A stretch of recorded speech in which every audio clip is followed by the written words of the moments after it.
Hello viewers, welcome back to our channel LTT let's take talk. This is CA Shruti Gupta. आज हमारा discussion का topic है कोई भी बिजनेस एंड प्रोफेशन में कौन कौन से ऐसे एक्सपेंसेस हैं जो डिसअलाउड होते हैं, disallowed under section 40 and under section 40A। आज हम इन्हीं दोनों सेक्शंस को डिस्कस करने वाले हैं और कुछ मिसलेनियस एक्सपेंसेस भी। चलिए स्टार्ट करते हैं विद सेक्शन 40। सेक्शन 40 में वो एक्सपेंसेस आते हैं जो कि टोटली डिसअलाउड हैं या हम उनकी डिडक्शन क्लेम नहीं कर सकते हैं। जो भी असेसेस बिजनेस एंड प्रोफेशन में डील करते हैं जिनकी income under the head business and profession है। फर्स्ट पॉइंट है, कोई भी असेसी ने पेमेंट की है आउटसाइड इंडिया या किसी NRI को या किसी फॉरेन कंपनी को with respect to any salary, royalty, technical fee, services, but उस पर टैक्स डिडक्ट नहीं किया है या टैक्स डिडक्ट करके डिपॉजिट नहीं किया है before the due date of filing the return under section 139(1), then that expense is not allowed as expenditure during the previous year in which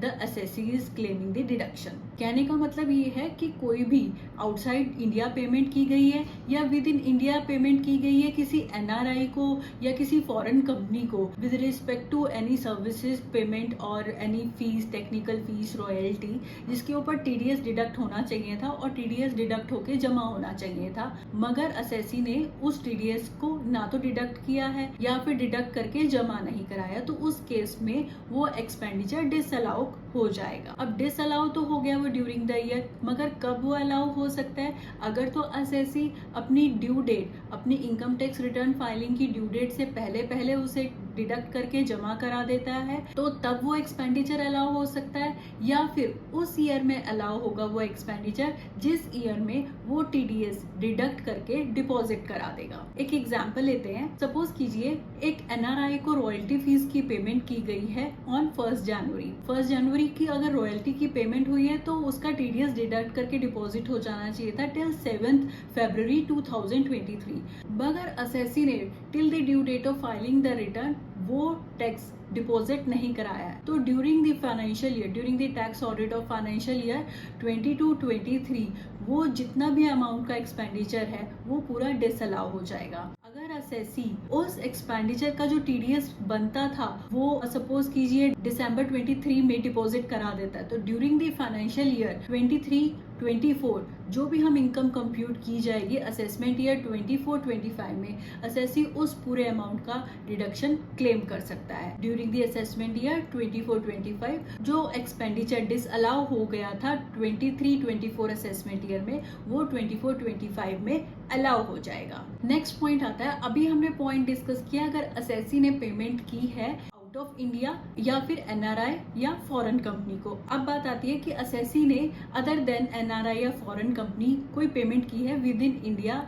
Indian resident को या इंडियन कंपनीज को, तो उस case में क्या होगा? अगर TDS is required to be deducted and assessee has not deducted the TDS और deducted the TDS but has not paid the TDS before the due date of filing the return under section 139(1), तो उस case में भी जितना भी हमारा total expenditure होगा उसका 30% डिसअलाउ हो जाएगा उस ईयर में जब तक वो असेसी अपना TDS पे नहीं कर देता है, और जो बैलेंस 30% है जो कि डिसअलाउ हो गया था वो उस साल अलाउ किया जाएगा जिस ईयर में असेसी उस अमाउंट का, जिस अमाउंट का TDS डिडक्ट होना चाहिए था, TDS डिडक्ट करके डिपॉजिट करा देगा। TDS की इम्प्लीकेशन जिस भी सेक्शन पे होती है, जैसे कि कोई रेंट का पेमेंट है, कॉन्ट्रैक्चुअल पेमेंट है, टेक्निकल फीस है, प्रोफेशनल फीस है या कमीशन ब्रोकरेज है, जिस भी पेमेंट पे टैक्स की इम्प्लीकेशन आती है, अगर TDS डिडक्ट करके जमा नहीं हुआ है before the due date of filing the return, then that expenditure is disallowed to the extent of 30% of the total expenditure. Next point आता है, कोई भी इनकम टैक्स पेमेंट हुआ है under the income tax act 1961 और wealth tax pay हुआ है under the wealth tax act 1957, वो दोनों ही अमाउंट डिसअलाउड होंगे, वो एक्सपेंडिचर हम क्लेम नहीं कर सकते हैं। ऐसे ही ये तो थी इनकम टैक्स और वेल्थ टैक्स की बात। अदर देन सेक्शन 40 अगर हम जाते हैं तो अगर हमारे कोई और टैक्सेस है, किसी और एक्ट के अंडर हमने पे करने हैं, कोई फीस है, कुछ और लेविस चार्जेस है, वो हमारे एक्चुअल पेमेंट बेसिस पर ही अलाउड होते हैं। तो ये बात थी इनकम टैक्स और वेल्थ टैक्स की जो टोटली डिसअलाउड है, चाहे हमने पे किए हैं या कभी भी पे किए हैं, और अदर टैक्सेस की बात जो कि on payment basis he allowed होंगे। अब नेक्स्ट पॉइंट आता है पार्टनरशिप फर्म का। अगर कोई असेसी है, असेसी कौन है? पार्टनरशिप फर्म है। पार्टनरशिप फर्म के केस में अगर कोई पार्टनर को इंटरेस्ट, सैलरी, बोनस, कमीशन दिया जाता है तो वो कितना अलाउड है और किस एक्सटेंट तक अलाउड है। अब इसमें दो टाइप के पार्टनर्स हो सकते हैं, वर्किंग पार्टनर और non working partner. Non working partner को तो कोई भी interest, salary, bonus, commission allowed नहीं है, और जो हमारा वर्किंग पार्टनर है उसमें इंटरेस्ट, सैलरी, बोनस, कमीशन तभी अलाउड है जब पार्टनरशिप डीड में ये चीज इंटरेस्ट और सैलरी दोनों चीजें मेंशन है कि कितना परसेंटेज या कितना अलाउड है। इंटरेस्ट की मैक्सिमम लिमिट जो अलाउड है वो है 12%, और जो सैलरी अलाउड है एक पार्टनर को उसके लिए हमें बुक प्रॉफिट्स कैलकुलेट करने होते हैं। दो लिमिट्स हैं जिसमें हमें सैलरी कैलकुलेट करनी होती है। सैलरी के रिगार्डिंग मैंने ऑलरेडी एक वीडियो बनाई हुई है जिसका लिंक मैं डिस्क्रिप्शन बॉक्स में मेंशन कर रही हूँ, आप उसे चेकआउट कर सकते हैं। ये थे कुछ मेजर पॉइंट्स जो सेक्शन 40 में कवर हो रहे थे।